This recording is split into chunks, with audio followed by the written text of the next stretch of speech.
Hi guys, this is Hirosaki. This story is all about what if Itachi was interested in having a child. Petunia performs a bit of accidental magic. It says something about her parenting that Uchiha Itachi is considered a better prospect for raising a child. Young Hari is raised by one of the most infamous nukenin of all time and a cadre of uncles whose cumulative effect is very prominent.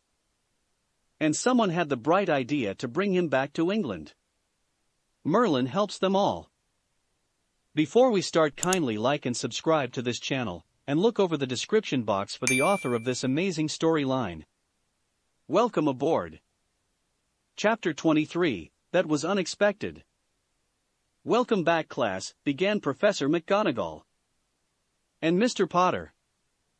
So nice of you to join us today. Least I could do, Professor.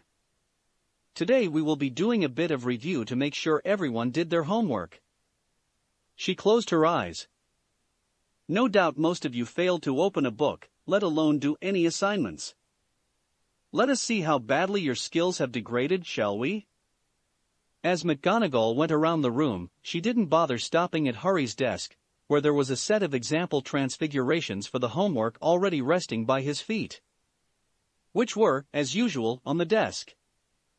It was disconcerting for her to see one of his eyes, even though it was closed. Hermione? Yes, Blaise? I'm having a bit of trouble with this one. Yes? I'm getting the wand movement wrong, right? Correct. Can you help? Not really? Why not? I'm busy. Hermione glared at the matchstick on her desk, which was rapidly turning silvery. Weren't you managing to do this just fine last year? Yeah. But I'm a bit out of practice. Really? Really? Yeah, no magic over the summer, remember? And? What do you mean, and? Weren't you in France? Yes. So, why didn't you practice? I'm missing something here. Well, they track magic by location, don't they? By location? Yeah. Why do you think purebloods and even half-bloods can use magic over the summer? They can only track if magic is being used in an area. So, if you're not at your home. That's horribly unfair. Miss Granger. Professor McGonagall was suddenly beside the two of them. I am most disappointed to see you've let your skills slip. You will be spending evenings with me doing remedial transfiguration until this is remedied. But no excuses. Yes, Professor. You could always just ignore it, Hermione. Harry? Yes, Hermione. Shut up. I am impressed. Snape's voice was dry. Most of you remembered to shut up when I enter the room. Mr. Weasley, I'm happy to discover, did not learn his lesson. 15 points from Gryffindor for being stupider than usual. He waved his wand at the board and a recipe shimmered into view. Can anyone tell me what this will make? Not you, Miss Granger, as much as I would like to give my house points. I'm genuinely curious if anyone else knows the answer. Hermione lowered her hand with a mixture of pleasure at the compliment and an expression that suggested she'd just been kicked. Blaise patted her on the shoulder absently. Anyone? Mr. Potter? I'm sorry, Professor, I can't think of anything that it would make. It looks rather like a dimness draft, but some of the instructions are wrong. 20 points to Slytherin. Harry's eyes snapped open.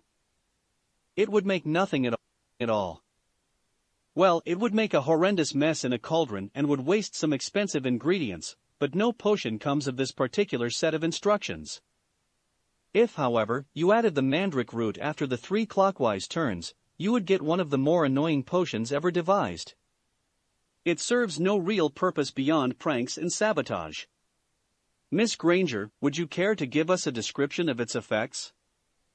In essence, the dimness draft is a concentrated curse of excessive stupidity.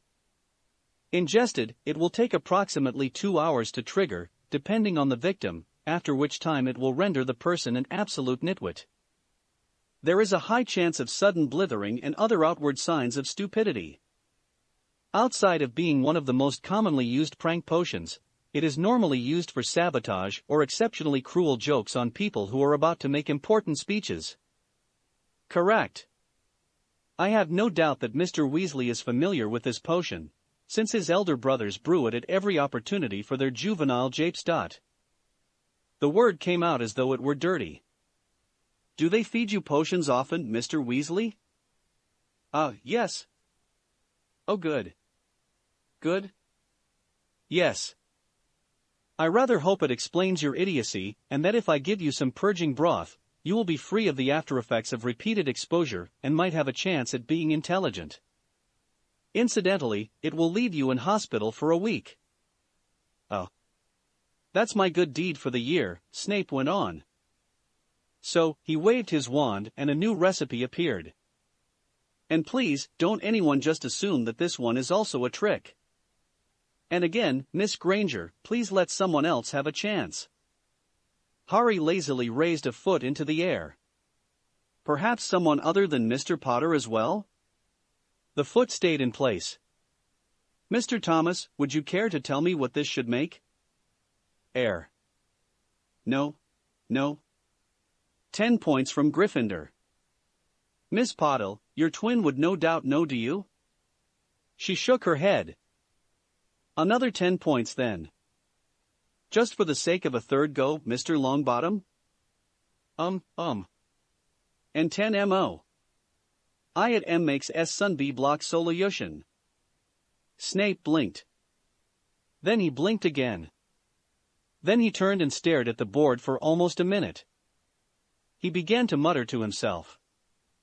Finally, he spoke loud enough to be heard, 10 points to GGG Gryffindor. He rubbed his face. Just to help my grasp of reality when Mr. Potter doesn't appear to be involved, could you tell me how you know? H. Herbology? How is that connected? I am make it, so I don't G get sunburn. You make a potion? Why yes. Snape whirled. Then why don't you make them here? Oh. Everyone else, brew a potion from last year. Mr. Longbottom, come here. Neville's walk to the front of the classroom was rather like that of a man headed to the gallows. Mr. Longbottom, you will brew sunblock solution today. Off you go. Snape turned to prowl along the aisles, checking people's work. Mr. Potter. Yes, Professor? Harry didn't look up and was carefully stirring the potion using his teeth to hold the spoon as he added beeswax soaked in milk of a cow. What are you making? If I add this horn? Bomb. I did say to make a potion from last year. 6th years were making it last year. Of course. That was close, Harry said as he suddenly started stirring the opposite direction. What was close? The potion would have exploded if I had continued to stir that way. I'm not even going to ask how you know that. Snape sighed. But please refrain from making potions that are intended to explode in my classroom. In the future, he added. If I vanish it now, I don't think any of us would be here to realize. Mr. Longbottom? Why yes, Professor? How is it that when I ask you to make the simplest potion I know of, you manage to melt the cauldron in a most impressive display of destruction, but when I have you brew sunblock solution, something that is known to set off sunbursts when mixed incorrectly and incidentally killing everyone in the area, you manage to do it perfectly? Oh. Let me put it differently, you will be brewing more reliably by the end of this year. I will be seeing you after dinner tonight. He sighed. Being randomly mean was fun, but there might be hope for a potion specialist for that. He was willing to be a bit kinder. No, it's not technically a detention. You just have to come here and can't leave until I tell you. See? Not a detention. Snape looked over the pair of melted cauldrons and half-dozen incomplete potions in vials along with the other work turned in. Mr. Potter? Yes, Professor? Leave the potion in the cauldron. Professor? All of it. You cause me enough trouble without a full cauldron's worth of bomb. Harry grumbled and then walked out of the classroom. An excellent idea. The rest of you, get out. What's troubling you, Miss Granger? Professor McGonagall asked when Hermione entered her office that evening. The girl was seething and shuddering at the same time. One eye was twitching and her distressingly pointed teeth were bred in rage. Nothing, Hermione growled. There was a bruise forming on her cheek and every time her twitch caused it to twinge, she flinched again. Harry had taken it upon himself to reinforce the lesson before she went to her remedial lessons with McGonagall. He'd done that by beating her around the head with her wand for almost an hour. By the time she'd left, she was furious. Why would you think there's anything wrong? She jabbed a finger at a matchstick on McGonagall's desk, which turned into a needle as though jump cut. I can't imagine, muttered Professor McGonagall as Hermione's finger flicked at a mouse that had been stuck to her desk, and it was replaced with a rather rough teacup. And saucer. I notice your finesse seems to be lacking. Hermione snarled wordlessly as she pointed at a tortoise, turning it into a teapot with ornate scrollwork in the iron and gold inlays along the spout. And it was partly surrounded by a tea cozy. It had the Hogwarts crest monogrammed onto it. Yes. How'd it go? Harry asked Hermione. I hate you. It went well then? I hate you. That good? Hate you. She let you out of the rest of the remedial classes, didn't she? Yes. Harry turned to the rest of their friends. See? I told you guys that she'd be fine. That wasn't why we've been sitting up, Harry, replied Daphne. No. We wanted you to explain why you were beating up our friend with her own wand. More importantly, added Blaise, why was it upsetting her so much?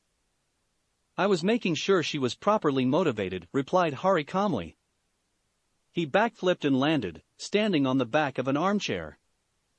The book Hermione had thrown sailed through the group and hammered Draco Malfoy into Crabbe. You know, I'm rather starting to think you're actually aiming at him.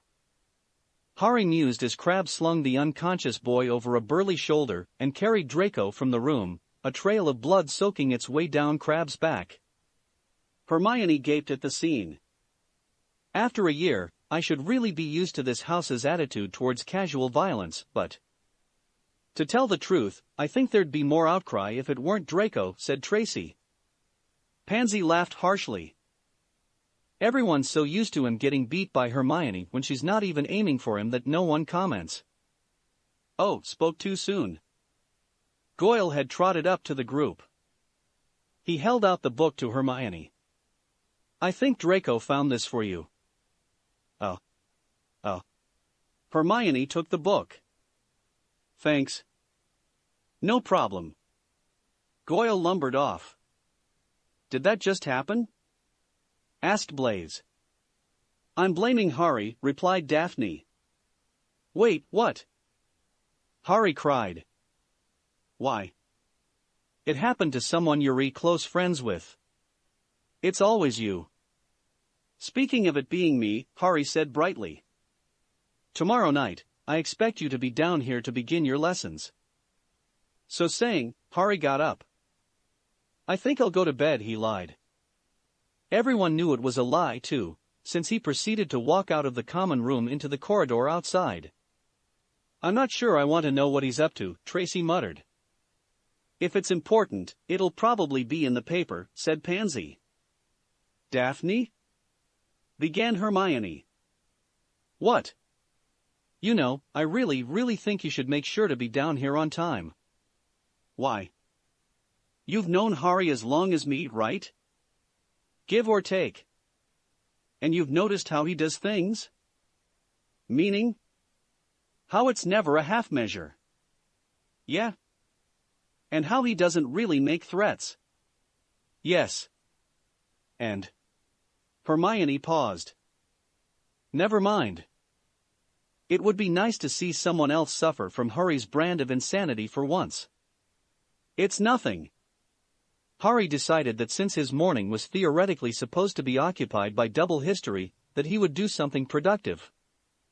He'd considered just sleeping, which would have qualified, but instead opted for more practical uses of his time. Mr. Potter. Professor McGonagall's voice was icy. Good morning, Professor. Harry's cheerful reply somehow managed to draw a deep frown onto an already stony face. Why are you in my rooms? Well, originally, it was just because I'd decided to skip nap time, Harry said. But I thought I would ask a few questions about this year's Transfiguration class. Oh? McGonagall raised one eyebrow, her face otherwise a mask of detached anger. Well, I understand the application of last year's lessons to the first half of what we're going to learn, Harry began.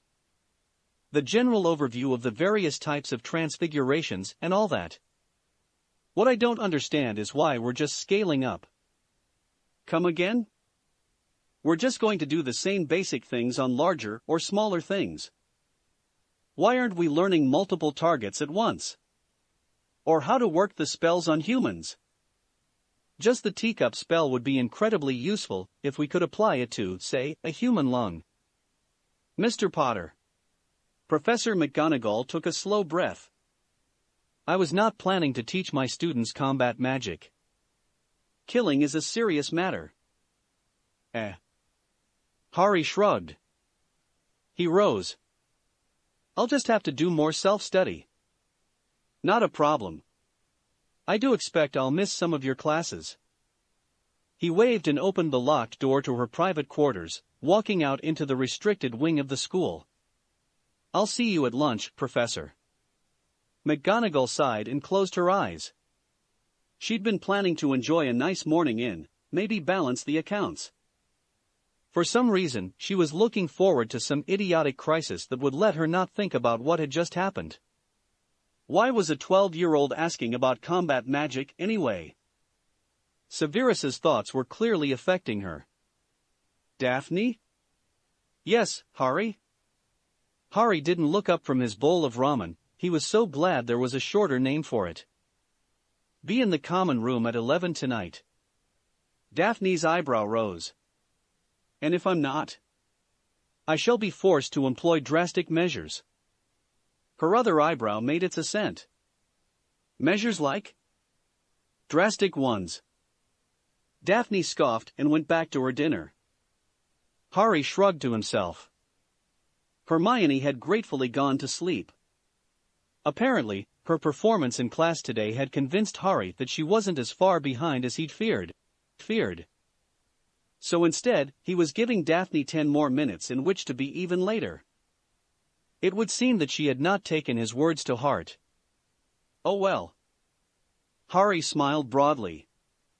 Drastic measures it was. Daphne.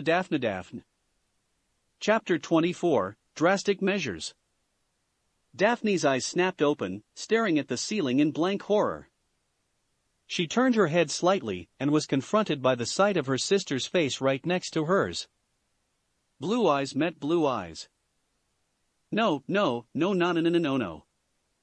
Daphne's hands frantically rubbed at her face. Then she looked down and saw she was dressed in her night clothes. She sighed and lay back down. Just a dream. She sat upright instantly when the bucket of ice water was dumped on her head. Not a dream. She paused for a moment to process. There was something terribly wrong with the world. After a few seconds, the canute dropped. Astoria? Hi, Daphne. The blonde ball of energy was bouncing up and down, holding the empty bucket.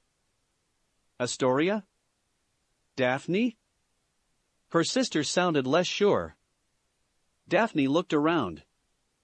I'm still at Hogwarts. Good. She looked at her sibling. And not so good. Astoria. Yes, Daphne? We are at Hogwarts, right? Yes, Daphne. What are you doing here? Astoria didn't even flinch. Harry brought me. He what? Why? Drastic measures. Daphne screamed as she whirled to find Harry lying on her bed, back to the wall. There were a few confused seconds as she tumbled to the floor, soaking wet in a tangle of sheets and bedding. The damnedest thing was that Harry was lying in the same position when she looked up, despite the covers having been pulled half off the bed. "I told you that I would take steps." He turned to Astwara. "Great news, girl Toby. I'm going to teach you proper magic." Astoria made a sound remarkably like squee. "Harry!" snapped Daphne. "She's 10. And you're also going to help motivate your sister," Harry continued. "Whenever you manage a spell first, I'm going to give you a Isaac bowl of pudding, and then help you break into her room at night." Squee. "Harry." "Yes, Daphne?" "She can't be here. She's 10. Harry looked at Astoria, then down at the ground, then at the walls, then at Astoria, then down, then at the door. "You're sure?" "Yes. Because she seems to be here." "That's not what I meant." Daphne struggled to her feet, wrestling her way free of her damp sheets. "Hogwarts starts at 11. She just turned 10. And if you don't want to be tormented all night," Harry said, resuming his earlier line of thought, "you'll get the spell first. She doesn't even have a wand." "How is that a problem?" Harry put an arm around Astoria's shoulders and began walking to the door. "Come on, girl Toby, let's get you settled down for the night with Hermione." Daphne glared at her bed and wished that the house elves would show up. From outside her door, she heard shrieks and someone shouting that Harry couldn't be in the girls' wing. Then some more shrieking and silence. It was about then that she noticed her wand wasn't on her nightstand. "You really can't do this, you know," Hermione hissed as the group entered the Great Hall. Astoria was eagerly looking around with a giant smile on her face. "I mean, bad enough you shove someone into my bed with me to spend the night, but you're telling me you're just going to keep her here?" "Yes." "And her parents were okay with this?" asked Blaise, absently. "Come again?" "When you asked them to do this, her parents were really okay with you bringing their daughter to Hogwarts?" "I think I'm missing something here." Blaise sighed. "Did you ask her parents?" "Ask them what?" "Of course not," muttered Pansy. "He didn't even ask me," chirped Astoria. "He just grabbed me out of my bed and said, 'You're coming to Hogwarts, hold on tight.'" Tracy was busy rubbing her friend's shoulder. Daphne had her head in her hands and was quietly cursing. "This is going to be an interesting morning," said Millicent. "And how is that different from every morning?" grumbled Pansy. "How did I end up getting sucked into this?" "Good morning, Mr. Potter," called Dumbledore from the head table. "Might I inquire whom that young lady is with you?" "The one not at dinner with us last night," he finished hurriedly. "This is girl Toby. She's an early transfer student." "Dear Merlin," whimpered Daphne. "Oh. Fascinating. We've never had one of those before." "Professor McGonagall?" Minerva had buried her face behind her hands and was already sniffling sadly. "Would you please get the hat? We need to sort this young lady." Minerva nodded silently and rose, a tear running down her cheek as she left the hall. "You can sit with us," sighed Hermione. She sat down and watched as Astoria began to pile a plate high with pancakes, and then smothered them in syrup until it ran off the plate and onto the table. "You know that's really bad for your teeth." "And my sanity," Daphne ground out. The chatter around the hall was pretty much all about the girl Harry had somehow brought to the school. Professor McGonagall emerged into the hall with a rickety stool and a tattered hat that somehow contrived to look peeved. She took a long breath. "No family name, girl Toby," she called. Astoria hopped up and skipped towards the front of the hall, paused, ran back to the table, and shoveled the rest of her pancakes into her mouth and ran back up, mouth bulging and syrup running down her face. She grabbed the hat and didn't even get to jam it onto her head before the brim opened. Gryffindor. Now let me go back to sleep. But get this syrup off me first. There were muted cheers from the table that had a new student. There was too much confusion to be properly celebratory. And that didn't take into account that she was clearly friendly with Slytherins. On the other hand, she was friendly with Harry Potter's Slytherins, and that probably meant she was more crazy than evil. Astoria sat down at an open seat and went to work grabbing pastries and gobbling them. Is it just me, muttered Gred. Or is this just like watching Ronald? Finished George. Indeed. Sort of, but she does keep her mouth closed. True, brother. One of them leaned out and shouted down the table. Firsty. How'd you end up at Hogwarts 2 days late? Astoria swallowed a mouthful of scone. Harry kidnapped me. She grinned. He wanted me to torment my sister. The twins looked at each other. Their smiles threatened to remove the tops of their heads. As one, shocking absolutely no one, they rose and swooped in on either side of Astoria, shoving students to the side. Ow! Called Percy as he fell off the edge of the bench. Greetings, Girl Toby, began one. Emissary of the Great Lord of Chaos, said the other. I didn't know he had a title, commented Astoria as she looked around, trying to see if there were more sweets in reach. She frowned when she discovered that the food had been dismissed. "Aye, Gin," yelled Forge. "Do us a favor," said George. "Make sure Girl Toby gets to her classes?" Ginny shrugged. "All right." She glared a bit at Astoria. "Is your name really Girl Toby?"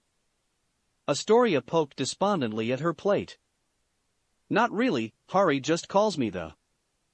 "Come on, Girl Toby," Harry said. Most of the table jumped as he set a hand on Astoria's shoulder. "Let's get you two," he paused for a moment. Transfiguration. "Hey!" called Angelina Johnson. "You're not allowed to help First Ties." "She's 10, replied Harry. "She's just an advanced placement student." "What?" Harry ignored Angelina and walked with Astoria out of the hall. "So, if we turn here." Astoria didn't squeak as they walked into an apparently solid piece of floor and vanished downwards. Mr. Potter?" asked Professor McGonagall. "Yes, Professor? What are you doing in my class?" Helping?" Harry turned back to Astoria. "Now, Girl Toby, your teachers are going to lie to you." "Ahem. They will tell you that you need a wand, and that you'll need to wave it properly, and say silly words." As Harry spoke, the matchstick on her desk was constantly turning into a silvery needle and back. "They are most perfidious lies." Girl Toby nodded. "So today, just ignore your teachers. I'll teach you tonight." Harry rose and patted Astoria's blonde hair. "Good. See you this afternoon, Professor McGonagall." Harry waved and trotted out of the classroom, ignoring the issuance of detention. "Hello, Mr. Potter." Professor Flitwick looked up from leading the review of the previous year. 10 points to Slytherin for remembering everything from last year. Hermione's eyes narrowed for a moment, and she paused in her levitation of a rock, which was moving around in a circle to Flitwick's evident delight, and began to bang her head on the desk in front of her. After 3 strikes, she looked up and sighed. "I really wish I were surprised by this." "Quit complaining," muttered Daphne. She was staring at a rock in front of her which Hermione had provided, and was failing to get it to move. "Besides," added Blaise, "you already got 15 for remembering how to move an object despite it not being something we covered at all." Harry sat down in an open seat beside Daphne, and leaned out of the way of her attempt to hit him in the face with her charms book. After a moment she began to growl when Harry's chair began to orbit her desk. With Harry in it. Was it really necessary that your desk stay in front of you? She snapped. Yes. Harry waved to Flitwick when the tiny man came over to take a closer look. Impressive, Mr. Potter. The man scrambled to grab his pointed hat when Harry's desk knocked it to the floor, whizzing over his head. Harry? Yes, Daphne? What is my sister doing here? Learning? This is the Slytherin common room. And it's long after curfew. Harry stared at Daphne blankly as Girl Toby frowned in concentration at the pebble in front of her. He turned back to Astoria. Go on, Girl Toby. The trick is to, I guess feel the magic. He paused. I know. He trotted out of the common room and into the girls' wing. There was a screech and then Harry came back, tugging Hermione in her bedclothes. I need you to teach Girl Toby how to cast the levitation spell. Hermione tried to glare, but was hindered by yawning and rubbing her eyes. Run that by me again? Harry pulled Daphne's wand out of his pocket and held it out to Astoria. Hold this, Girl Toby. Her turned. Hermione, I need you to teach it to her. How to do it with a wand. When Hermione's mouth opened, Harry continued, glad you agreed to do it. Chop chop. Hermione sighed. Make. About 1 month ago. Itachi? Itachi looked up from reading through intelligence reports. Sadly, they weren't very. Sasori's sources had been able to helpfully supply the knowledge that the Ninetales and his tutor had gone on a training trip of an indefinite duration at a location that was undisclosed to study topics completely unknown. All in all, he wasn't sure why someone had bothered to compile this for him. Really, the person in question had managed to put together almost 300 pages on nothing. But spies loved their reports. Yes, Leader-sama?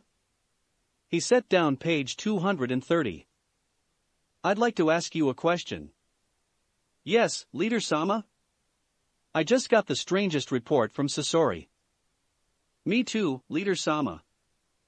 No, somehow I doubt it. 200 pages so far and nothing worth writing down.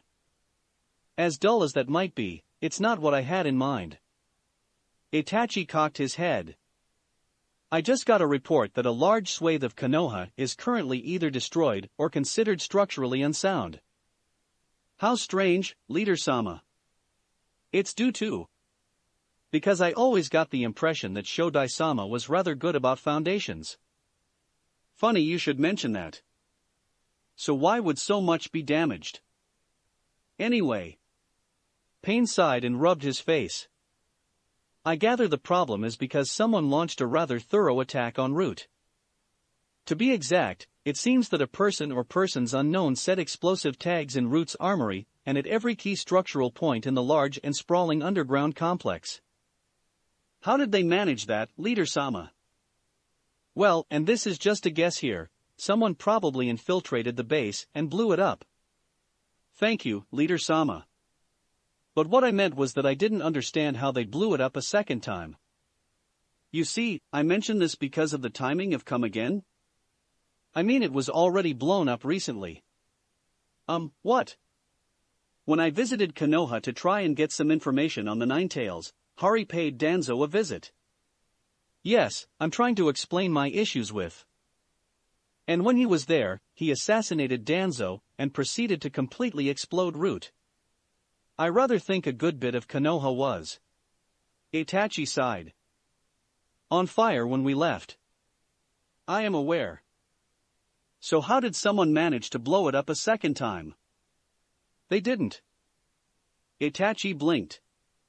Help me out here, Leader-sama. I want to know why I'm finding out about this incident from Sasori. I do too, Leader-sama. Pain closed his eyes for a moment and muttered to himself. Itachi, when I ask you why I'm finding out from Sasori, it's a subtle hint. Itachi blinked. Why didn't I find out from you, Itachi? Pain stated. Itachi's head cocked to the side again. You You should answer, Itachi. You did, Leader-sama? What? I'm sure I filed a report, Leader-sama. You didn't. Really, Leader-sama? I'm quite certain. I definitely would have noticed a report stating that my adoptive nephew blew up the entirety of one of the most secret and yet notorious ANBU operations in history. Also, I would have recalled reading a report that detailed your son blowing up a large chunk of Konoha and leaving the place aflame. Certain details tend to stick in the mind, you see. You're sure, Leader-sama? Oh yes. And you somehow failed also to report that your son had murdered one of the most dangerous ANBU commanders in history. Certainly, the most devious. And then proceeded to run through most of Konoha, waving his severed arm. Oh.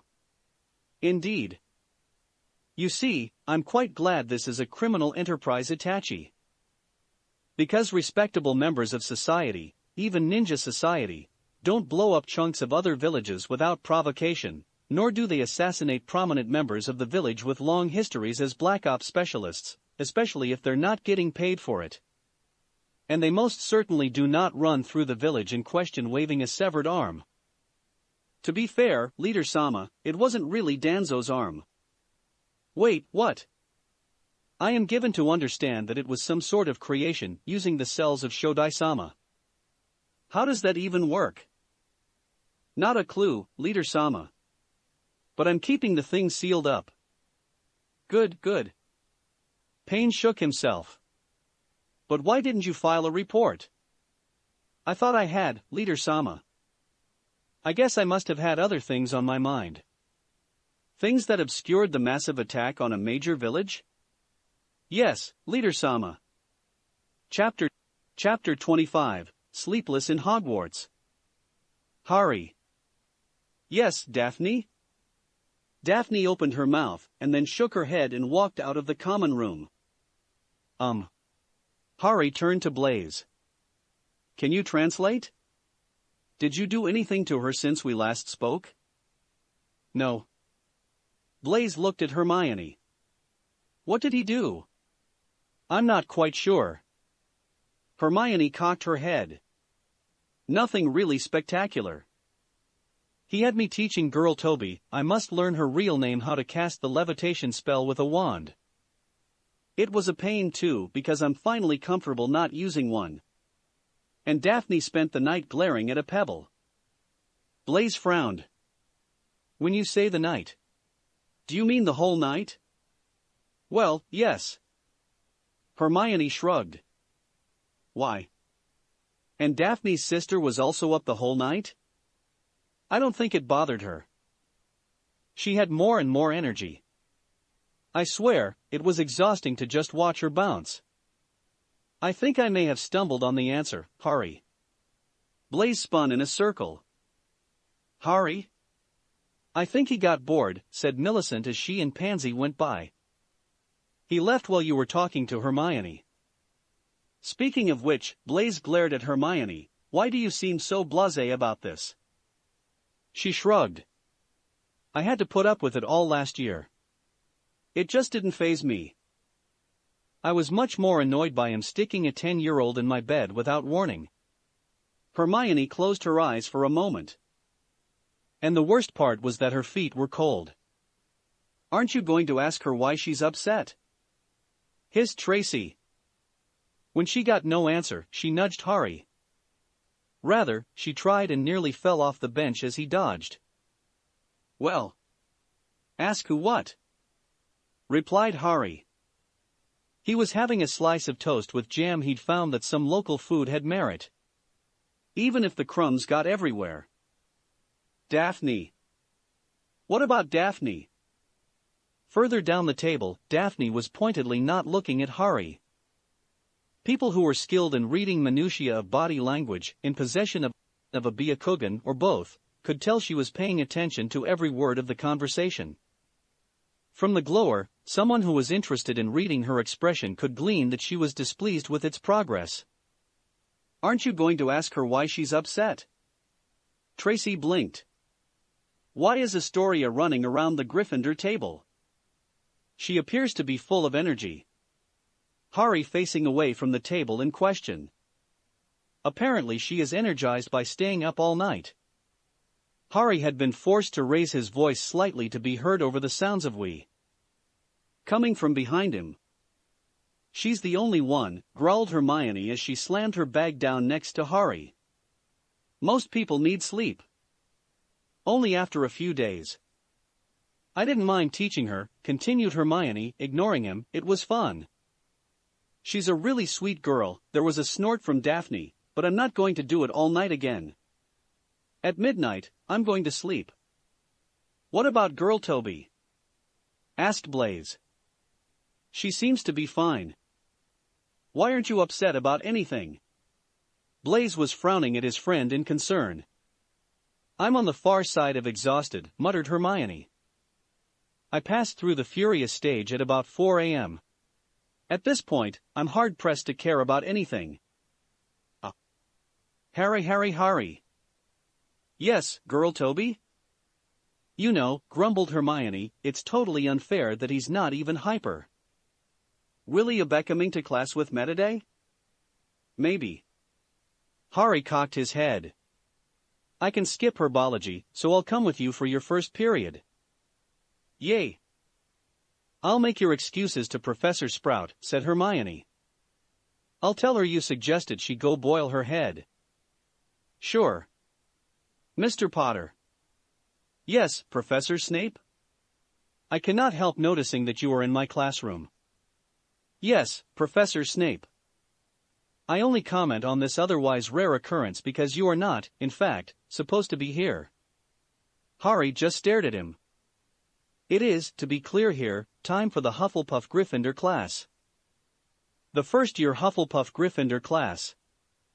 Yes, Professor Snape. Are you a first year? No, Professor Snape. And if I told you to leave?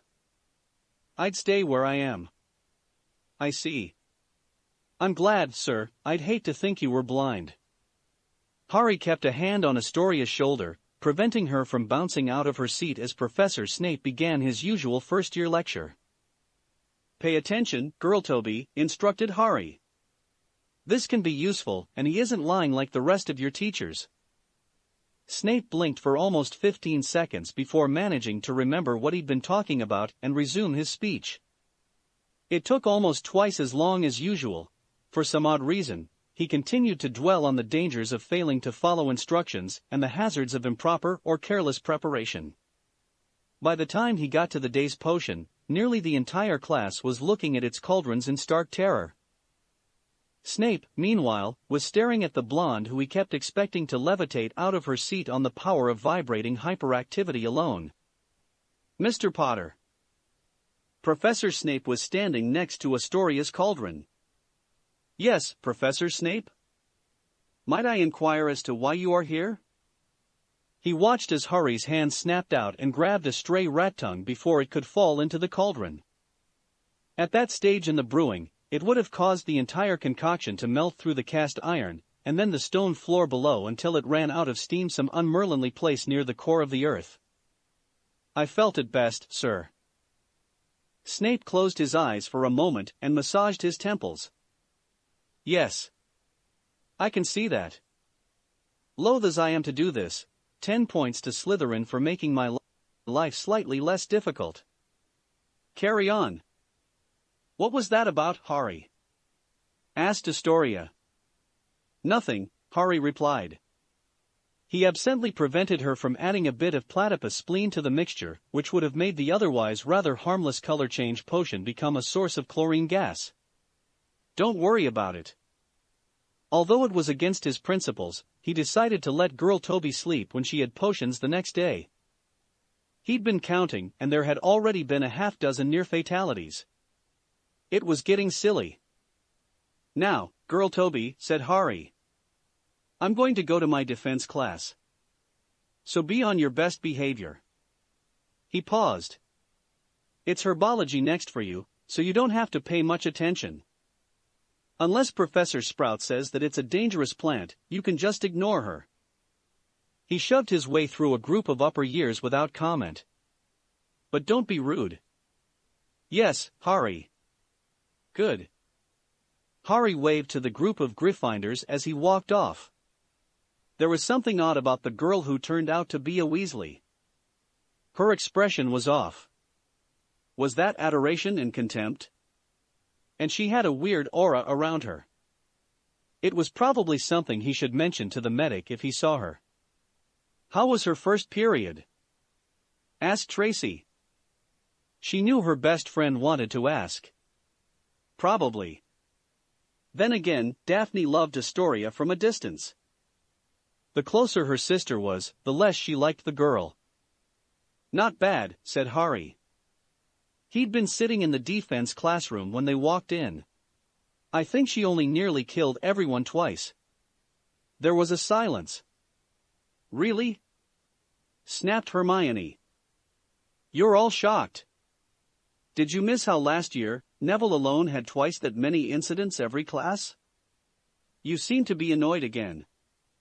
Blaise shifted his seat slightly further from her. The adrenaline is wearing off. Welcome, class. Gilderoy Lockhart danced into the room. And it was a dance. The man had 3 pirouettes in it. He'd even ended on a bow so low that his impressively golden hair brushed the stone floor. This year I will be teaching you how to defend yourselves from the most dangerous things in the magical world. Harry raised an eyebrow. It seemed that the facade was going to be continued here. How odd. What was Lockhart playing it here at Hogwarts? There are a great many things to worry about in our world. I have faced nearly all of the magical threats that exist. Banshees and Bollywogs, necromancers and narcophiliacs, Thestrals and Thwibbetuftons. I was the only survivor of the hunt for the dread gazebo of Tahiti. I even dueled in single combat the FWFRMLBRNFSDKR of Oaoeaoeoeoeoeoeoeaston. Compared to these, you all can rest easy in the knowledge that you have had the worst fended off for you, but that is no excuse for failing to pay attention in this class. Don't forget that the greatest challenge I've ever had is keeping my place as winner of Witch Weekly's Most Charming Smile Award for 5 years running. There are always challenges, no matter your life. For more on my secrets to a charming smile, you can purchase my book How to Grin Your Best, available at all good bookshops everywhere for the low price of just 40 galleons. If you order it in the next 24 hours, I'll throw in my book of grooming charms, just the thing to keep you at your most handsome before an important appearance. But first, we will begin our journey of adventure together by doing some preparations.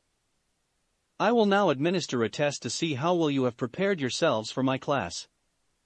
There was something disconcerting about how Harry Potter's one visible eye was spinning, and the raised eyebrow over it wasn't helping. Lockhart hurriedly went down the aisles, handing each student a rolled-up scroll. Harry turned to Blaise and Hermione. He's really quizzing us on things like his favorite color? There was a sound of skepticism in his voice normally reserved for people who are literally having trouble believing their own eyes. What are you talking about? Hissed Hermione. She had already begun forming something of a low opinion of Lockhart on her own. She'd tried to look up a couple of his more prominent victories, and had the unfortunate problem of discovering that no one had heard of the place that it had happened in and similar issues. On the other hand, she'd been raised properly, and so was trying to pay deference to politeness towards the teacher. Harry didn't respond.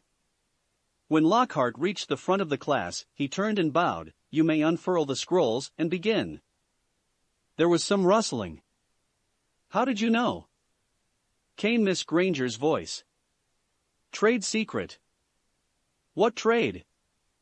Trade secret. You know, I'm really torn. Oh? I could easily ace this test. But I'm not sure I care enough. Lockhart cleared his throat. I guess I might as well ace it. Why not? Disputandum de est non gustibus. Harry took out a ballpoint pen. Harry? Yes? Did you just quote jumbled Latin? No. I'm pretty sure you did. Nope. Harry quickly began to jot down answers. Everyone, the answer to the secret bonus question is 3 inches. There was a clatter as Lockhart's peacock quill dropped from his fingers and onto the floor. Trade secret. By the time the class had finished its collective scribbling of answers, Lockhart had regained his composure and was humming a song by Undead Victoria and the Imperial Ambitions. Let's see how you did. He walked the rows, collecting the filled-out tests. How many people knew that my favorite color is magenta? Not bad, not bad. How did you come to vomit green, Mr. Goyle? I advise you to reread my collected works on the Balagoan Banshee.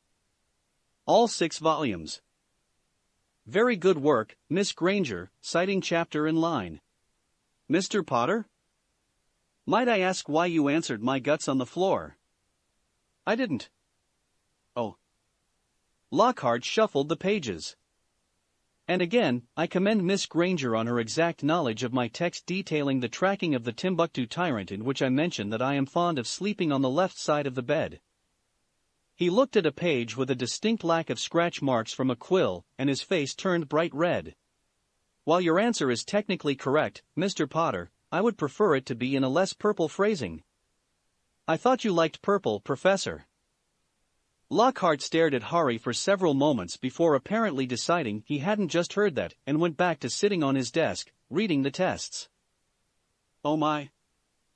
Mr. Malfoy, I have to say that your commitment to the strength of our way of life is commendable, but the greatest threat to our society is not those horrid know-it-all mudbloods who should all go die. Very good work, Miss Granger, at knowing that it is, indeed, mindless bigotry. On the other hand, Mr. Malfoy, excellent knowledge of textiles for your answer that acromantula silk is my least favorite cloth fiber. You are most right that it chafes, and is only used by silly nuevo riche. And no, Mr. Potter, it is not the skin of my many victims, cured in the blood of unicorns. You mean you prefer that to acromantula silk, Professor? What? Oh, that. Moving on. I do worry that some of you didn't bother to read the textbooks before class. How did you all miss the question about the autocratic automobile of Austro-Hungary? Except for you, Miss Granger. Kudos on remembering that the weak point on a Muggle automobile is the driver. I was able to stop the dangerous device without loss of life by cutting off the Muggle's head. Without loss of life. Of course. Not a single witch or wizard was ever put in danger at all. Also, I commend your detailed answer on the methods by which the natives of Mongolia taught me to track through Yucatan ruins and hunt the jaguar that terrorized their lives daily, as well the dangers of their majestic Rocky Mountains. I wanted to ask you about that, Professor. But I am most heartened to see that almost all of you realized that the greatest gift I could ever receive would be absolute world peace for everyone. Except for you, Mr. Potter. I'm a bit concerned by your thought that I would most like, well, that is, you really shouldn't have told everyone the answer to the secret question. What on earth did you write as his desired gift, Harry? Muttered Millicent. Never mind what, how about why did you write things that made him worried? Interjected Pansy. Well, to tell the truth, I want to meet the real Gilderoy Lockhart. Explain, ordered Hermione. She had noticed that despite the normal, human tendency to request a second iteration of input that didn't register as making sense, Harry had no patience for it and so bypassed it by asking for clarification instead. Well, Lockhart is quite possibly the most accomplished wizard of all time, right? Excepting maybe Merlin and Albus Dumbledore and a few others? Yes. Exactly.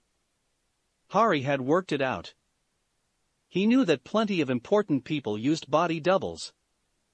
There was no other reason why the handsome man would be just a pudgy, balding dork under glamours. And the act? It had to be an act. The more memorable the double, the less likely people were to remember the real one. After seeing this guy, who would look for someone less flamboyant, even wearing the same face. That was to say nothing of the blatant inconsistencies in his books. What better way to throw off his enemies than to hide the truth of his exploits in absolute rubbish, so that no one could be sure which were real and which weren't? It was genius. Harry was determined to meet the man behind the man, so to speak. He could learn so much from a man so skilled at casual slaughter of dangerous foes. Chapter 26, Time, Pixies, and I, Brow, S. Going against all previous evidence, Professor Snape was repeatedly grateful for Harry's presence in his class. Not, of course, the class for second-year Slytherins, but the class with first-year Gryffindors. He had stopped awarding Harry points after the second class, at which time he had learned that Harry was protecting people from a hyperactive girl Toby, because he'd kept her up all night. It was rather pleasing in a way for Professor Snape to see that for once, Harry Potter was actually taking care of a problem he'd caused. It was almost enough to earn points. Almost.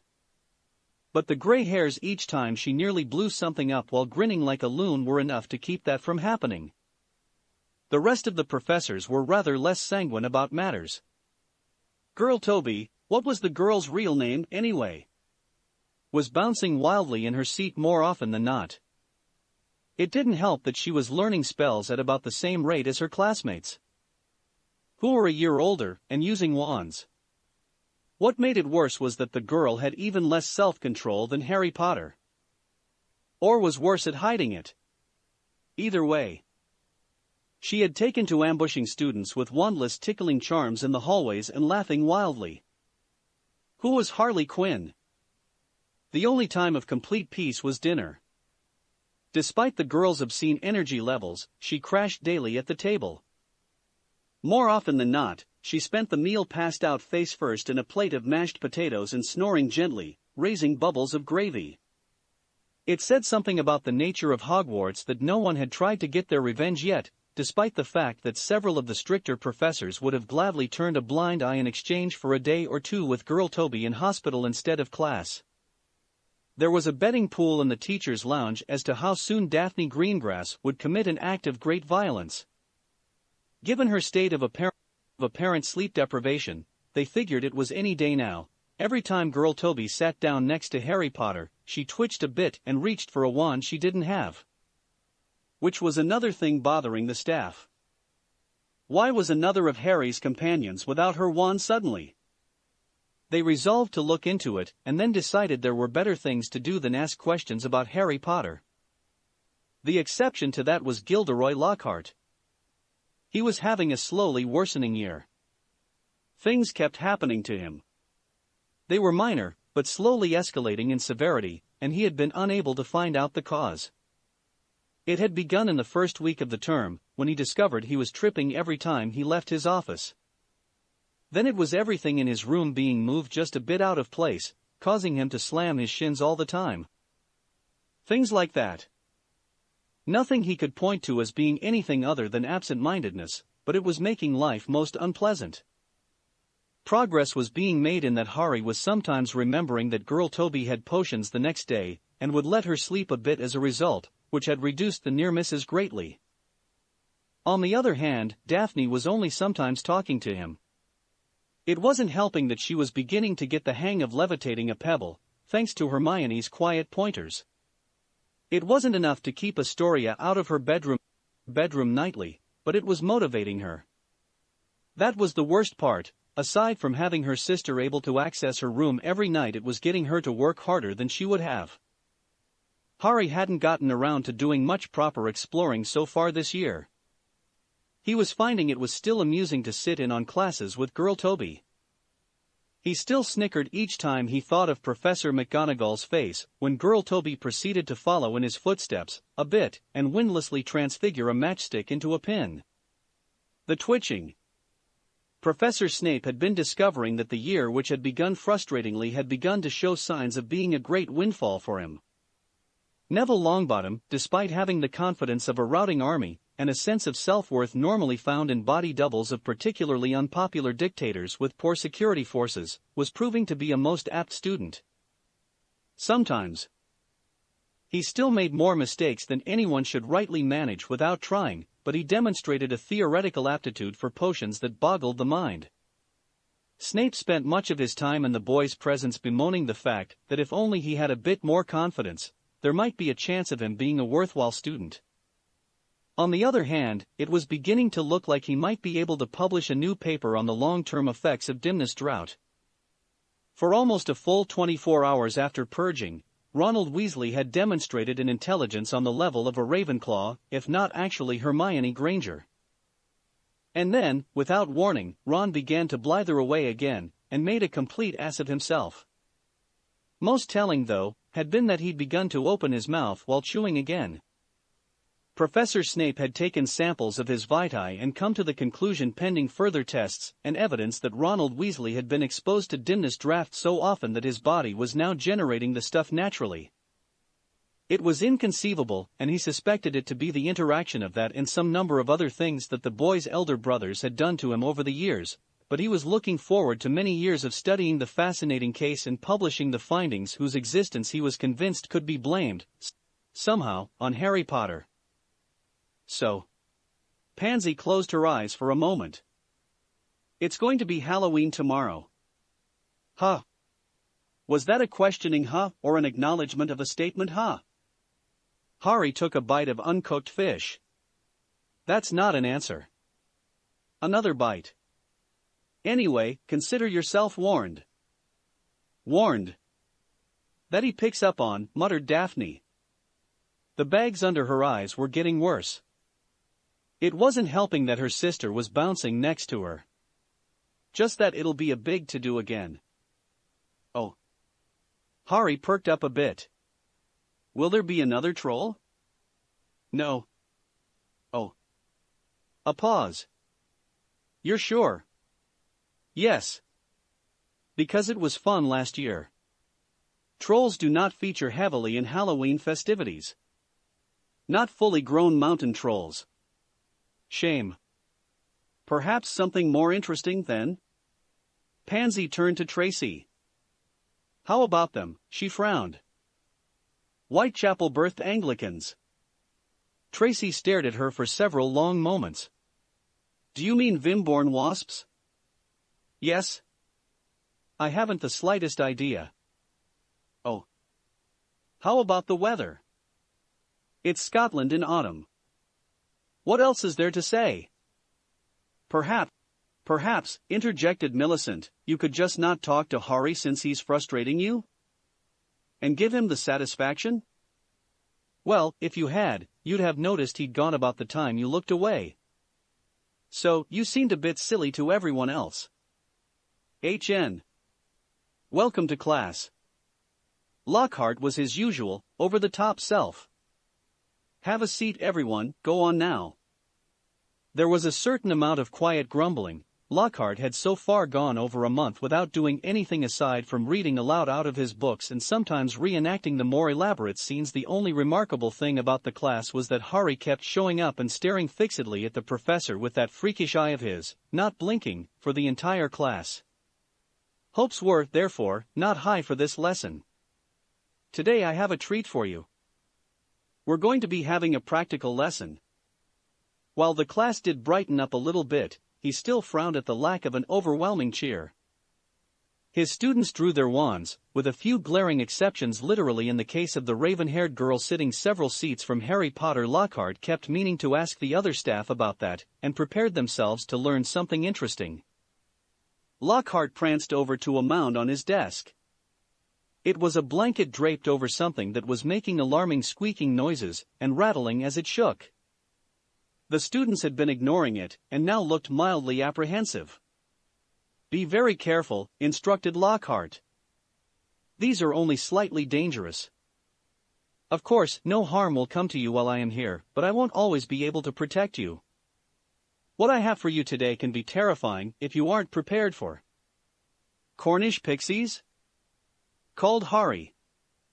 He snickered. According to Mischievous Mites of My Miserable Myopia by Mildred Mildredson, they can be dealt with by even small children with wands and adult supervision. So, any halfway competent pubescent magic wielder should be able to crush them by the score. And Gregory Gleedezy says in his 50 Frustrating Fiends that the Cornish pixie is far from dangerous except if you have them near volatile potions, otherwise, they're just really annoying. Bah. Lockhart waved a hand. Book-bound idiots. What do they know about? If I recall correctly, Mr. Gleedezy had been involved in 2 successful Nundo hunts. Amateur. Lockhart was scowling. He has obviously never faced a true Cornish pixie. They are far less humorous when they are splattering your humors around an area. Now, class, pay careful attention to how this spell is performed. Failing it would be disastrous if you encountered a full-fledged infestation of Cornish pixies in your... A fireball raced from the middle of the room and enveloped the mound on the desk with 100 tiny screams of pain before going on to strike the stone wall, which bubbled slightly for a moment. Lockhart stood stock still. His eyebrows had been scorched from his face in an instant, and his wand was now smoldering gently from the tip. I think my spell worked, Professor. Harry's voice was mild. A small patch on the desk ceased to merely emit smoke and began to burn. Lockhart's face twitched. Detention. He roared. Mostly. Halfway through, his voice went strangely high and then trailed off as he began to cough.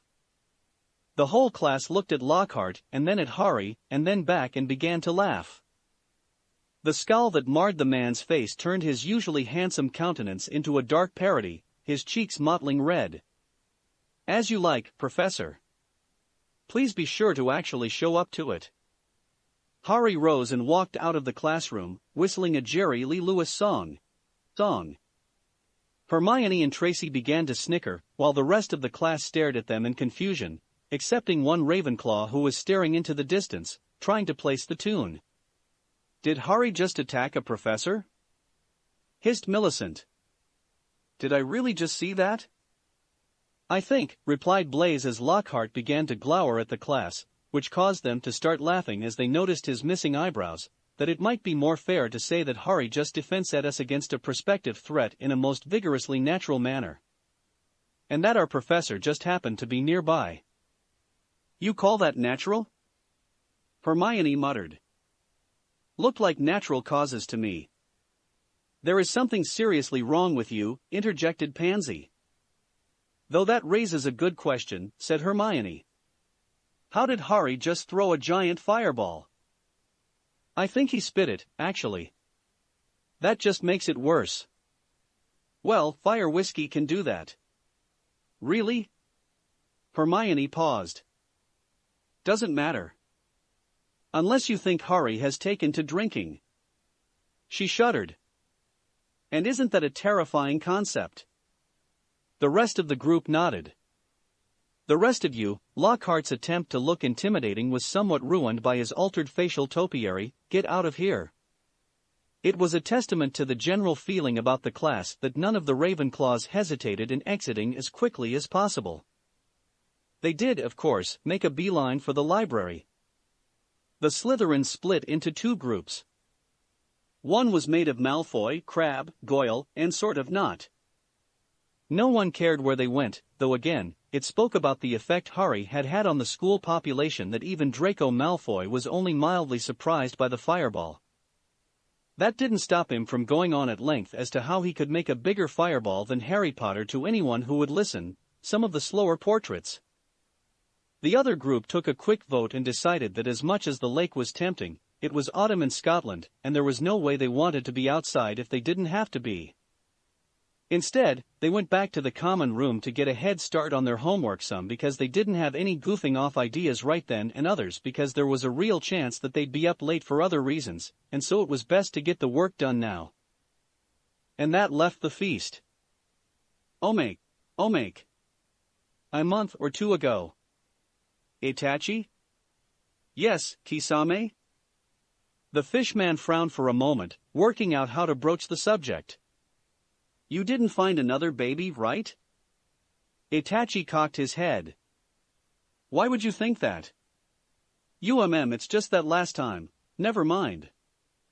Did your headband slip? Itachi fingered the headband with its stylized leaf slashed through. It would not appear so. Did you suddenly go blind? Definitely not. What did you steal then? Come again? What kind of eyes did you steal? Why do you ask that? You have a blindfold on. Kisame glared at his partner. I know you well enough to know that you've got bandages to help with recovering from the transplants. So, I ask you again, whose eyes did you steal? No idea. Kisame began to cough. At the risk of asking a stupid question, how do you not know whose eyes you stole? He paused. I didn't mean to shout, but I am a bit confused here. Well, I stole them from a thief and he didn't label them.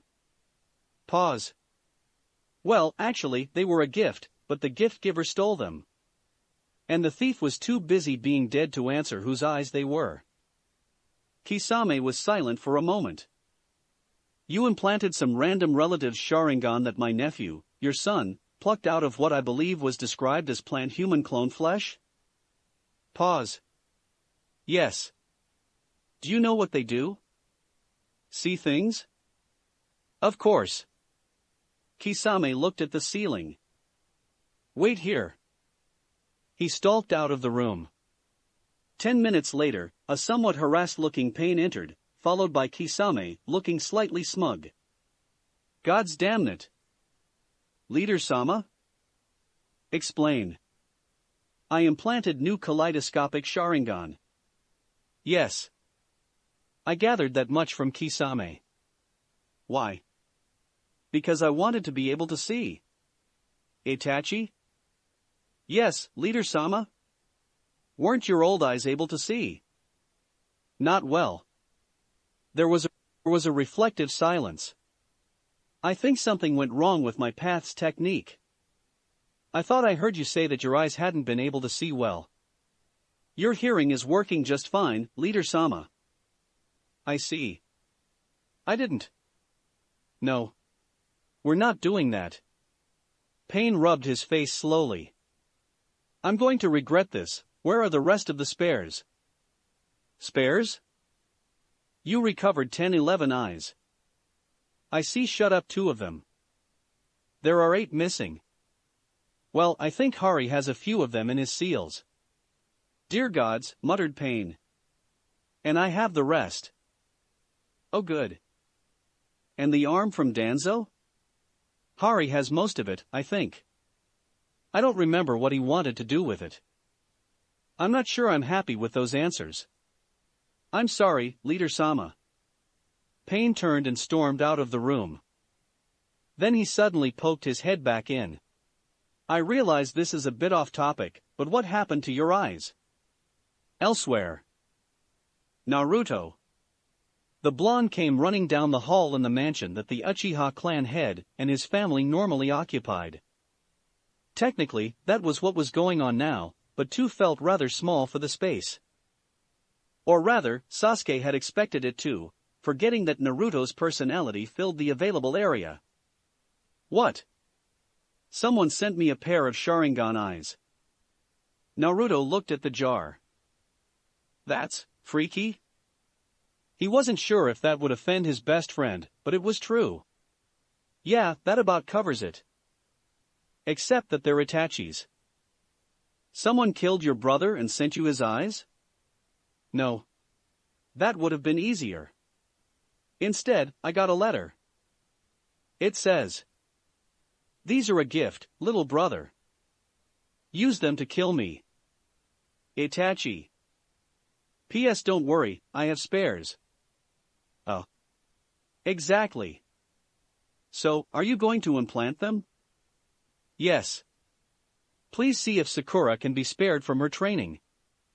Next day. QB. The civilians were running around with even less coherence than usual when panicked. Sasuke reflexively looked at his adopted brother before registering that he wasn't feeling the bowel-loosening fear that accompanied Naruto's demon-fueled rages. Oh, for God's sakes, he muttered as A and BU came swarming from the shadows to dogpile Naruto, who was having trouble walking with his new red eyes. Chapter 27, Feasts, Fights, and Stone Cold Pussy. And so, began Dumbledore from his spot at the high table. He was wearing a blonde fright wig under a precariously perched NASCAR trucker cap, blue eyeliner, a three-piece suit of neon orange and lemon yellow checks, a snot green tie, curved white slippers so long the tips poked out from the tablecloth on the other side, and a Groucho mask. We begin another All Hallows Eve in which we celebrate the Night of Spirits by having them all attend Sir Nicholas's death day party and leaving us alone. We also celebrate, as we have for the last 11 years, the sadistic butchering of two of my closest friends and the orphaning of their only son. Everyone give yourselves a pat on the back for that one. He picked up an Erlenmeyer flask and took a deep draught. Then he belched out cooked shrimp in a cloud of fire and continued. I wish to call to your attention the wonderful absence of our spiritual comrades, whom we are, you will recall, celebrating. They are happily occupied with that aforementioned death day party, and so we shall have a meal uninterrupted by Sir Nicholas's head falling almost off and causing many students to vomit on my nice, clean floors. You'd think you lot would be used to it by now. Wimps.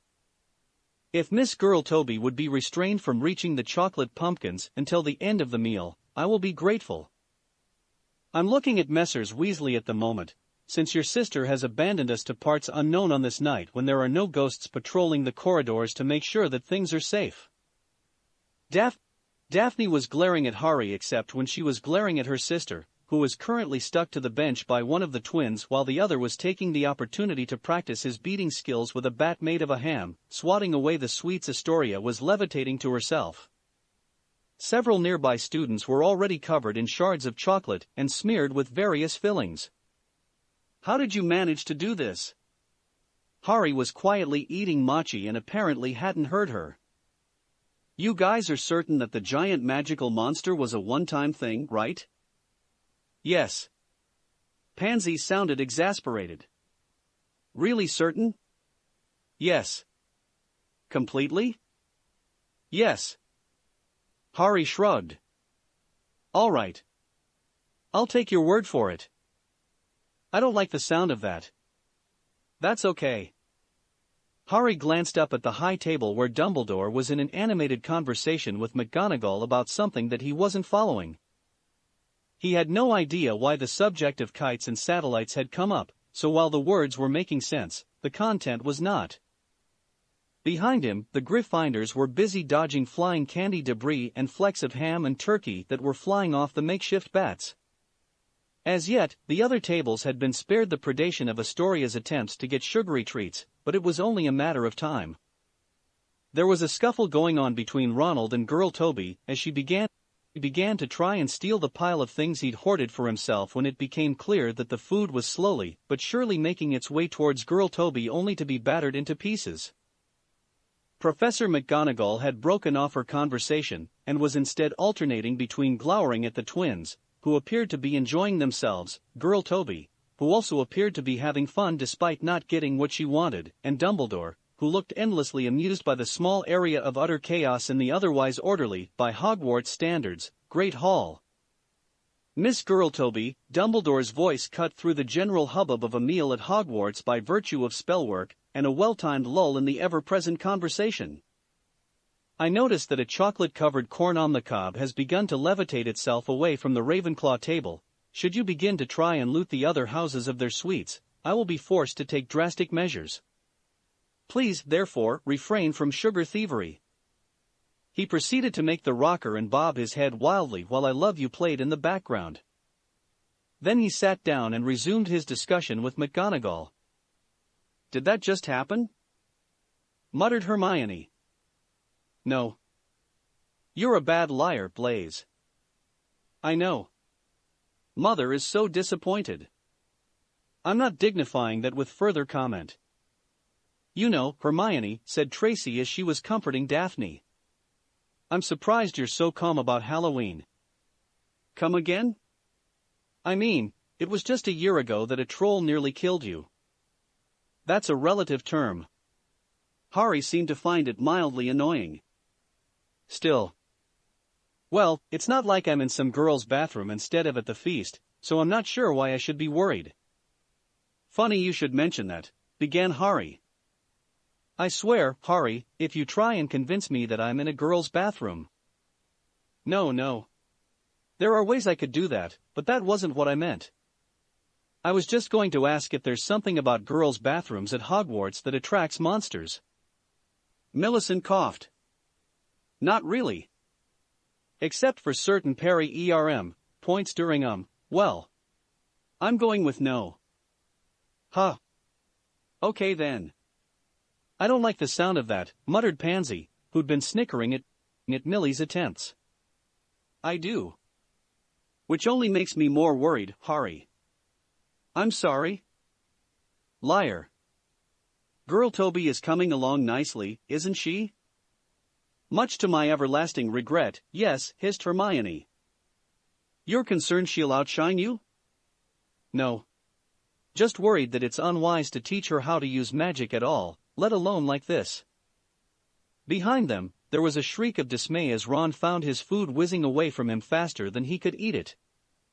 It appeared that girl Toby was not even expecting to eat any of the food at this point, since she was no longer confining herself to sweets and was now stealing Ron's entire supply of goulash off of its egg noodle bedding. It exploded as a ham smacked into it and sprayed nearly half the Gryffindors with meat and peas. Just a feeling, mind you. Someone had apparently had enough, since the rest of the red-garbed students began to fling more and more food at Fred and Fred, overwhelming the veteran beaters with projectiles ranging from dinner rolls to tureens of soup still in the tureen. The twins overturned the long table and used it as a shield from half the students as they dove to the side, leaving girl Toby to drop to the ground out of the way of a wave of mashed potatoes and gravy. There was a squeak sound of someone shouting, "But I didn't stay up late last night." There was also a faint weeping from McGonagall. The Hufflepuffs began to dump food from their platters and use them as shields against the collateral comestibles. Then a stray turkey leg struck Hannah Abbott in the cheek and all hell broke loose. Most of the younger years took up dinner rolls and began to fling them at everyone not wearing yellow, while the elder years scooped up piles of food and heaved them using the platters to launch a whole turkey at the Gryffindors. Within seconds, the entire hall was coated in gravy and stuffing. The Slytherins weren't sure how they had gotten dragged into this mess. Hermione would have liked to blame Harry, but he'd avoided the whole thing. She suspected it was Crabbe and Goyle responding when Malfoy was struck by a ballistic boat of drippings, and had replied with the contents of a dish of candied yams. Nevertheless, the result was the same. Alone in the chaos, Harry was sitting in an unsullied spot, eating his untouched food with that frustrating look that suggested that the busyness of the last few minutes had entirely escaped his notice. Dumbledore, whose animated chicken had been joined by a few squires made from animated breadsticks, seemed unaware that his suit was now spattered with bits of corn from when Snape had fended off an incoming barrage of pies by throwing what had been on his plate at the time. "And now that we've had that delightful diversion," he said as he used a piece of bread to swab gravy from his beard, "I do believe that it is time for us to clean up." He hummed to himself as Filch stomped out of the hall and returned, leading a trudging line of animated mops and buckets that followed him like eager puppies as he handed them out to students. "Professor Headmaster, sir," began Harry. Dumbledore didn't jump, although Snape's face had gone pale at the sudden noise of a student he was beginning to believe was actually some sort of torment designed to drive him further insane. "Isn't this cruel to the house elves?" "Elves? I suppose." Dumbledore shrugged and proceeded to grab his animated chicken and struck it with a ham until it stopped flailing. "But it feels right somehow."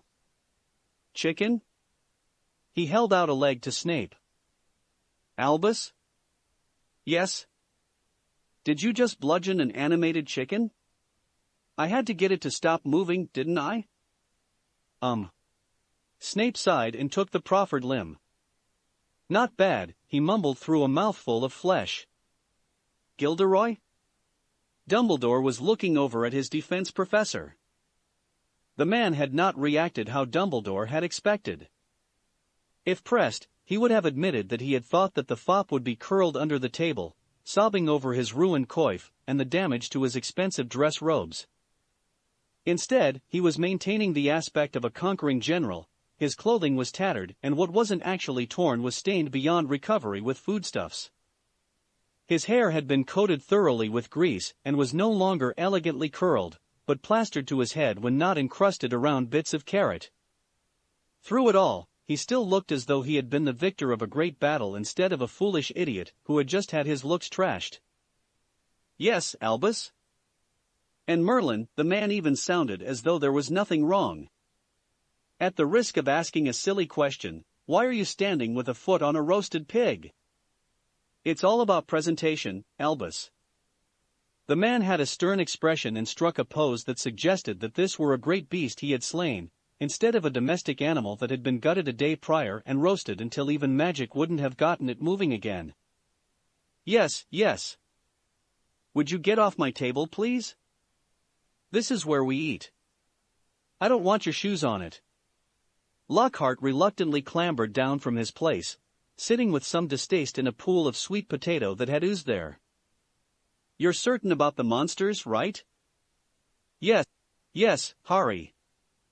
"Darn."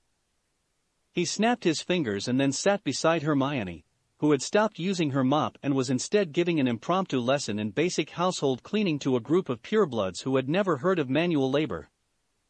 "You could help, you know," muttered Daphne. "Good point." Harry rose and walked off. She was about to start cursing when she noticed that he had intercepted her sister, and was now working to moderate Astoria's energetic attempts to help clean by running around moving things with a mop as much as possible. And had just convinced her that she might not have the balance to wear brushes on her feet and clean that way. No one seemed amused that Harry was giving this lecture from atop a pair of sponges that he was gliding around Girl Toby on. Fred and Gred had been distracted by having to keep Ron from fleeing and making sure their little sister didn't hit their brother for some unspecified crime. All the while, they were busily harassing Percival about his prefect badge being invisible under a layer of treacle. "What's Peeves doing here?" asked Harry. Forge and Fred looked up. There was Dumbledore in what appeared to be a deep and marginally serious discussion with the poltergeist. Although they were entertaining the idea that the reason for the comparative peace was that Peeves wasn't sure what could be done to increase the chaos without crossing the line from cruelly funny to just plain insane. "No idea," replied Gred. "Oh, wait," added George. Peeves had just picked up an unused pie and smushed it into Dumbledore's face with the air of a connoisseur.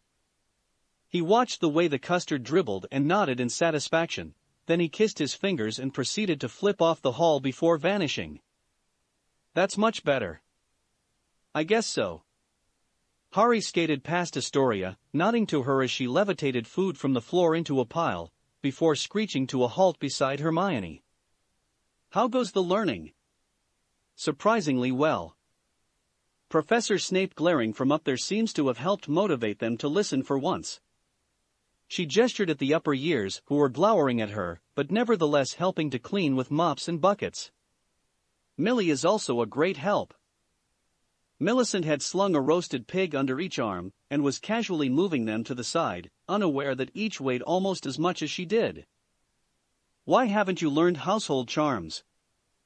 grumbled Tracy as she watched the Hufflepuffs use magic to animate most of their cleaning supplies. "Because I can't use magic at home?" replied Hermione. "It'd be nice though. I'll put it somewhere on my list of things to learn." Harry smacked his forehead. "That's what I've been forgetting." From somewhere, he pulled out a brush and began to doodle ideographs on a scrap of parchment. "And now, we shall begin a new tradition." Dumbledore managed to be heard over the grumbling of several hundred students. "We are heading back to our common rooms via the second floor." "I have no reason for this." "Thank you." "Why are we doing that?" hissed Pansy. "No idea." "Harry?" "Yes?" "Innocence is a terrifying look for you." "Sorry, Pansy." "My cat." Filch's voice was audible at the back of the crowd. For those like Harry and his friends who were at the front of the lot, by virtue of Harry, though none of them could say quite how he managed that, it was almost deafening. Lying in a pool of liquid was a four-legged block of stone. "It doesn't look much like her, Mr. Filch," said Harry. What? What? I recall Mrs. Norris being rather more furry. And she wasn't made of shale? I'm sorry, geology isn't my strong suit, so I'm guessing at the mineral composition here. It looks just like her. Again, fur? Also, I recall her having more color to her than gray. Dumbledore waved his wand. I believe you are both correct. All right, Professor Headmaster. You're just accepting that? Muttered Pansy. Sure. One of my uncles covers himself in granite sometimes. It would appear that this is, indeed, Mrs. Norris, but turned to stone. Professor Sprout? Yes. We have mandrakes growing in the greenhouse, correct? Yes. Assuming my second years don't kill the crop, they'll be ready come June. So, we will be without one of our patrols for most of the year then. Unless you wish to buy some mandrake drought. Professor Snape? Not at today's prices. We can afford it, but the complaints from Mr. Malfoy's father, just buy him a new litter, Albus. It'd be a few sickles. There was a general outcry on the lines of no. Drown them first. And similar. Snape smiled thinly. Ah, young people. Such innocent minds, right, Albus? Dumbledore reached into a pocket and pulled out a galleon. He dropped it into Filch's unresisting hand. There. Go to Beastie Alley tomorrow and get as many kittens as that buys. But that won't be my cat. Then give me back the galleon and wait until June. Filch clutched the coin to his chest. That's what I thought. Professor Dumbledore? Called Ron. Yes, Mr. Weasley, the youngest? I realize I'm not on my purging right now, but shouldn't we address the thing about and air and beware and stuff? Dumbledore shrugged. It's probably just the air of Slytherin trying to scare us after opening the Chamber of Secrets again. Why give him or her any more attention than necessary? Especially when all that he or she has managed is to petrify a cat that exactly one person in the whole castle even tolerates, let alone likes. He ignored the cry of outrage from Filch. Now, off to bed. Chapter 28, Petrified of Dueling. Harry? Yes, Pansy? You knew. That's a statement, Pansy. And? So, I can't respond to it. Fine. Did you know? Know what? That there was something going on. No. Liar. I checked and was soundly assured that there wasn't anything. Sis so hungry I figure that this school has bad luck with girls' bathrooms. On Halloween, anyways. You're late for Transfiguration, remarked Blaze. I missed breakfast entirely. Did you know that both copies of Hogwarts, A History are checked out of the library? I never bothered to memorize the school edition of it. The public copy doesn't have anything about the Chamber of Secrets. Huh. Harry looked a bit puzzled. You could have asked me. Asked you what? Snapped Hermione. For a copy. I checked them out around midnight. Harry held out a copy of the text. It was prompted snatched from his fingers at a healthy approximation of ninja speed. It's page 28,343 in the second appendix. That's just wonderful, she grumbled. There's blessed little about it beyond that the founder for whom our house is named was apparently an egomaniac beyond even that required to name a house in the school after himself, and he instead decided to create some sort of secret chamber with a devious, no doubt snaky, monster inside it to one day be unleashed by his heir. Why is capitalized anyway? To rid the school of any who are unworthy. How nice. Apparently, that would be anyone who isn't a pureblood. Are there any people here who qualify? Pansy shrugged. Officially? Or in reality? Both. Harry and Hermione spoke in unison. Officially, a good portion of the school is pure-blooded. In reality? I would be shocked if anyone really had no Muggle blood. But I would wager that what most people have in mind when they think of Slytherin's victims would be people who are, well, muddy. She held up her hands defensively as Hermione began to look vexed. I'm not advocating it, okay? I'm just saying that it's what most people will be thinking. So, I would expect you to be pretty high on that target list. Think about it, Hermione, said Daphne, who had broken off glaring at Harry for a moment. You're highly intelligent, outperforming all of your year, Harry doesn't count, and are close to several prominent heirs, not the least of which is the heir to the admittedly defunct Potter title. It's one of those names that is supposed to come with all sorts of perks, but really is just a name. It's like a glorified version of Smythe.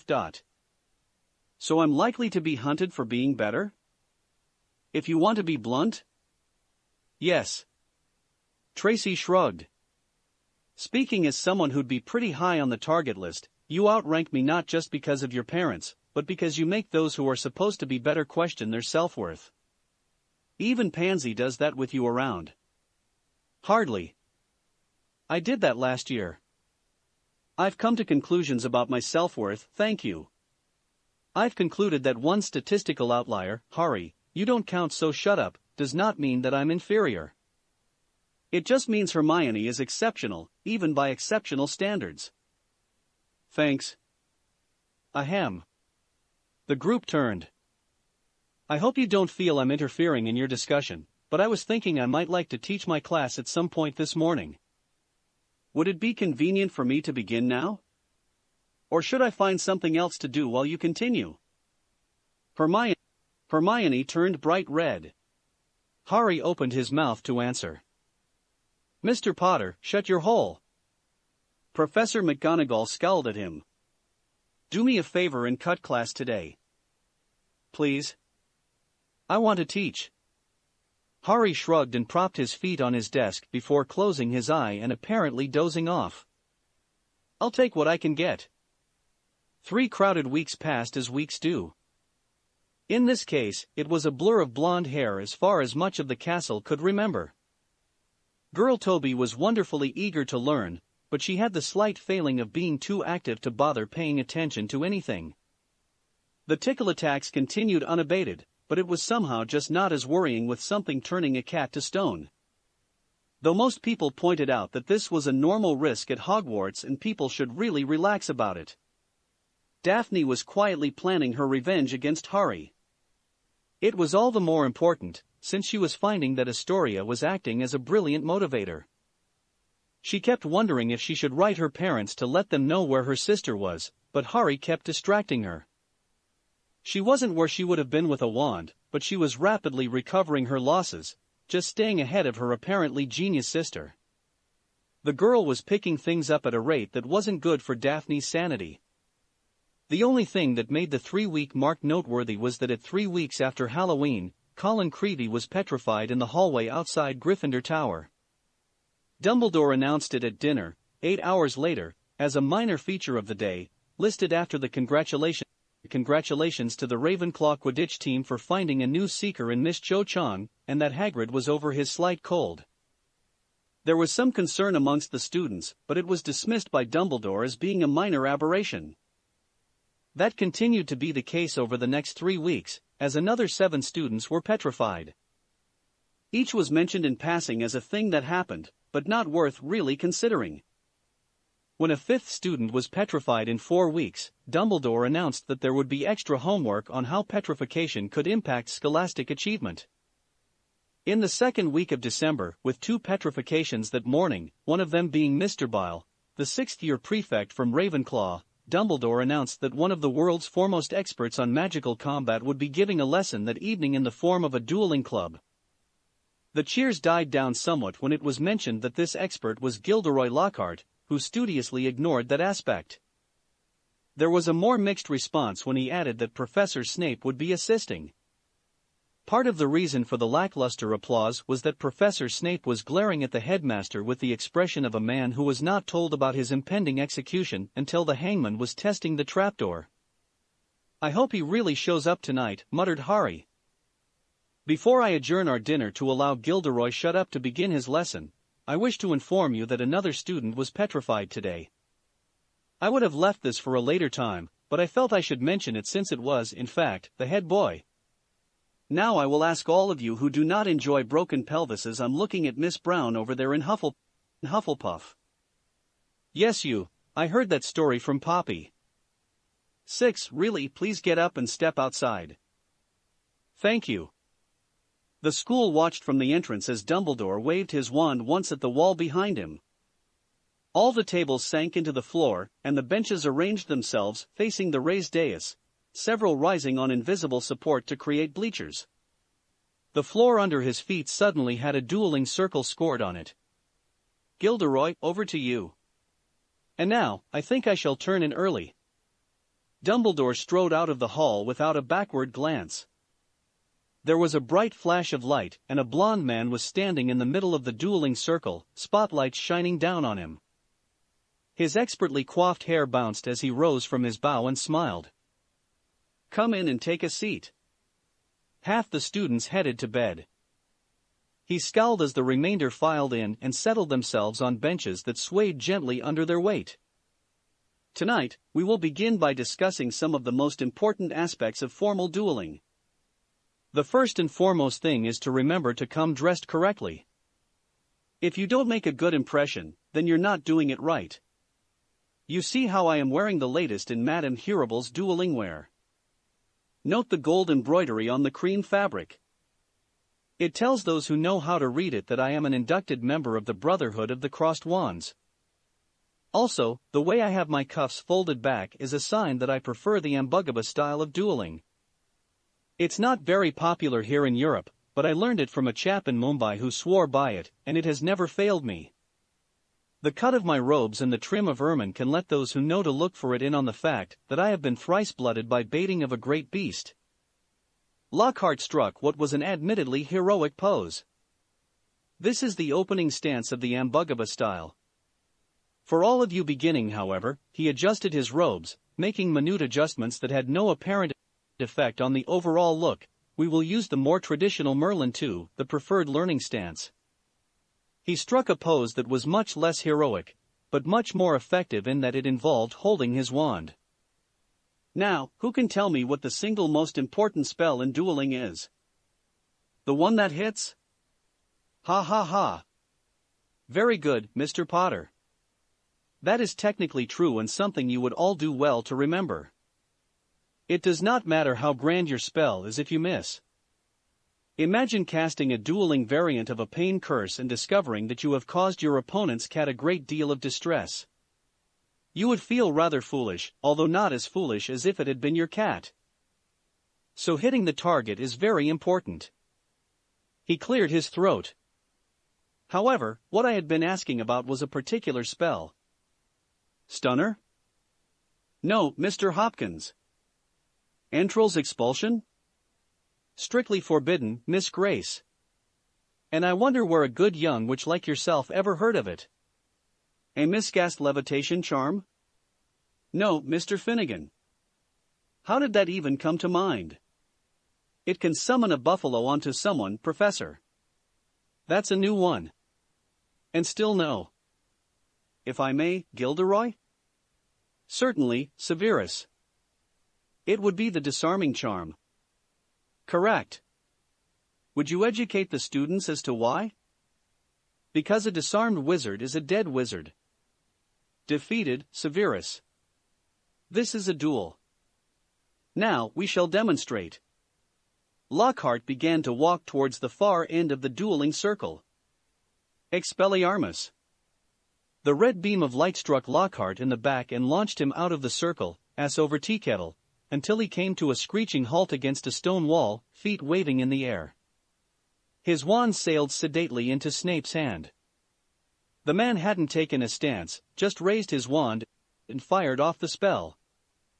"Yes, thank you, Severus." Lockhart rose to his feet and dusted himself off. He limped back towards the circle. Perhaps we should have a couple of students come down here? Say Mr. Potter and Mr. Weasley? Snape held up a hand. Not Weasley. He's just possibly getting to merely dim. No. Drudine. The seventh year rose and walked down to the circle where he was surprised to find Harry already waiting. So, the two of you are to fight. Lockhart blinked as the older boy fell backwards, blood spraying from his throat. Snape sighed and knelt beside the student, drawing his wand over the wound and muttering a battlefield triage spell. He shifted the boy's head to rest in his lap and tried to raise him up a bit. You were supposed to use magic.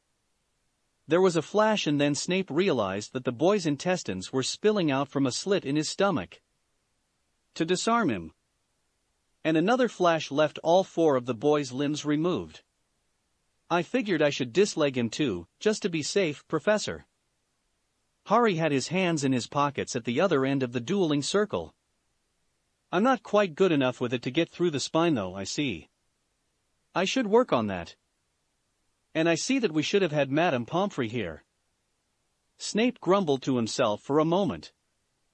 I don't know enough battlefield medicine to save him. Would whomever has been petrifying people please deal with him so we can revive him later with a medic around? There was a pause.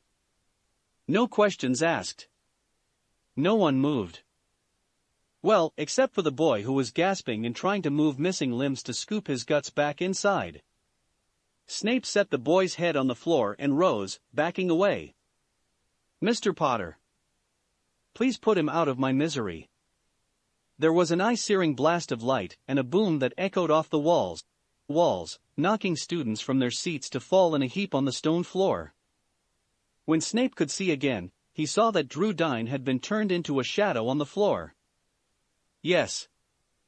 That will just about do it. He waved his wand and a spectral doe appeared. Tell Professor Dumbledore to come down here. Bother him until he does and tell him it's his fault, so he can clean it up.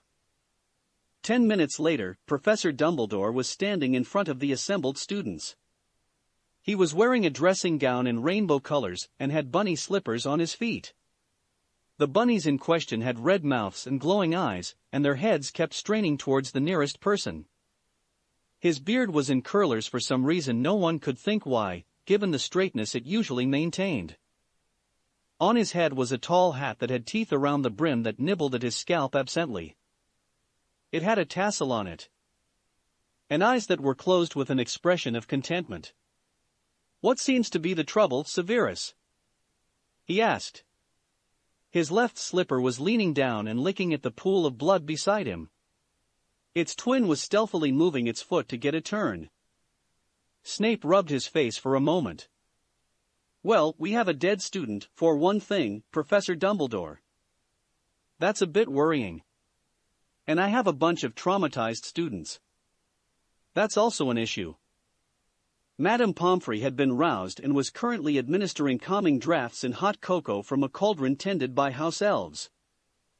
She took occasional breaks to glare at Professor Snape in a way that boded ill for his next physical. He was strongly considering going to St. Mungo's instead. Dead? I don't see a dead student. Here's his outline, Headmaster. Snape pointed at the shadow. How novel. I thought only Muggles did that. Only in Japan, Headmaster. Really? I thought the peelers outlined people in chalk too. Oh. Snape blushed. Right. This was Caleb Drudine. Mr. Potter was, dueling him.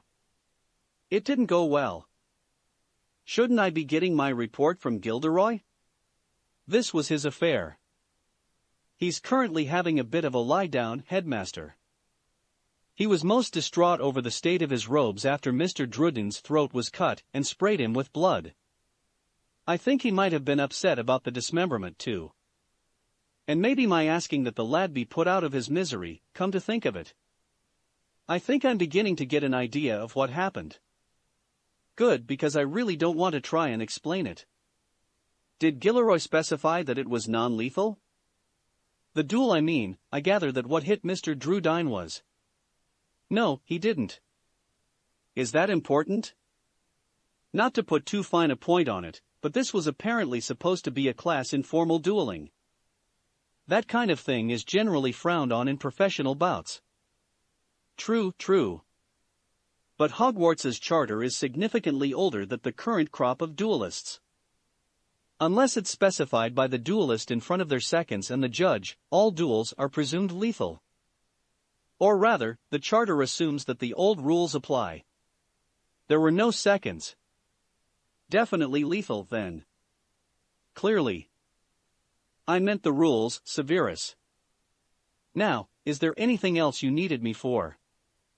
I was in the middle of a nice dream when I was awoken by a most persistent little Patronus.